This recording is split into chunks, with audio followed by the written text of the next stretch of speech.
प्रस्तुत करते हैं धार्मिक कथाएं। जब धर्म और अधर्म की सीमाएं धुंधली हो जाती हैं, तब व्यक्ति अपने अस्तित्व की सबसे बड़ी परीक्षा का सामना करता है। अर्जुन भी इसी कठिनाई में पड़े थे, जब कुरुक्षेत्र के रणभूमि में उन्हें अपने कर्तव्य और भावनाओं के बीच संघर्ष करना पड़ा। यही क्षण था जब श्री कृष्ण ने उन्हें जीवन के गहरे सत्य का बोध कराया। आइए इन श्लोकों के माध्यम से हम अर्जुन की व्यथा को समझते हैं और सीखते हैं। श्लोक 42। दो शहरे तय कुलघ्नानाम वर्ण संकर कारकय उत्साद्यन्ते जाति धर्मा कुल धर्माश्च शाश्वता। यह श्लोक महाभारत युद्ध से पूर्व अर्जुन की चिंता को दर्शाता है।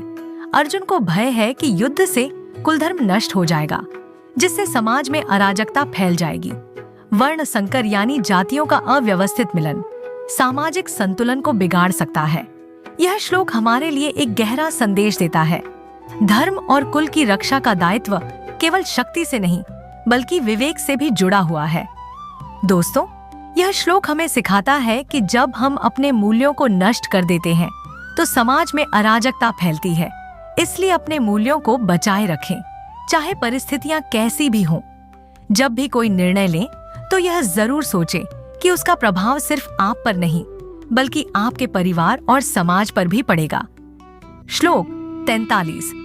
उत्सन्न कुलधर्माणा मनुष्याणाम जनार्दन नरके नियतम वासो भवतीत्यनुशुश्रुम।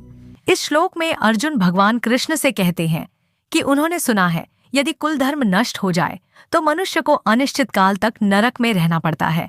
यह अर्जुन की मानसिक पीड़ा को दर्शाता है, जो एक योद्धा होने के बावजूद मानवता और धर्म के बीच उलझा हुआ है। यह हमें सिखाता है कि कर्म केवल बाहरी रूप से नहीं, बल्कि आंतरिक सत्यता से भी जुड़ा होता है। यह श्लोक हमें बताता है कि जब हम सही कर्म और धर्म को छोड़ देते हैं, तो हमें कष्ट भोगने पड़ते हैं।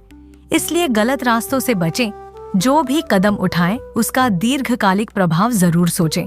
अपने कार्यों और आदतों पर ध्यान दें, क्योंकि वे ही आपके भविष्य का निर्माण करेंगी। श्लोक 44। अहोबत महत पापम कर्तुं व्यवसिता वयम यद्राज्य सुख लोभे न हंतु स्वजनम उद्यताः। यह श्लोक हमें लोभ और मोह की सच्चाई दिखाता है। जब हम केवल भौतिक लाभ के पीछे भागते हैं, तो हम अपने अपनों को दुख पहुंचाते हैं। इसलिए निर्णय लेते समय सिर्फ लाभ पर ध्यान न दे, बल्कि रिश्तों की अहमियत को भी समझे। जब अर्जुन जैसे महान योद्धा भी धर्म के गहरे द्वंद्व में पड़ सकते हैं, तो हम क्यों ना अपने हर निर्णय पर विचार करें। क्या हमारा कर्म समाज को संवारता है या उसे विघटित करता है? सोचिए, क्योंकि हर युद्ध केवल बाहरी नहीं, बल्कि आंतरिक भी होता है।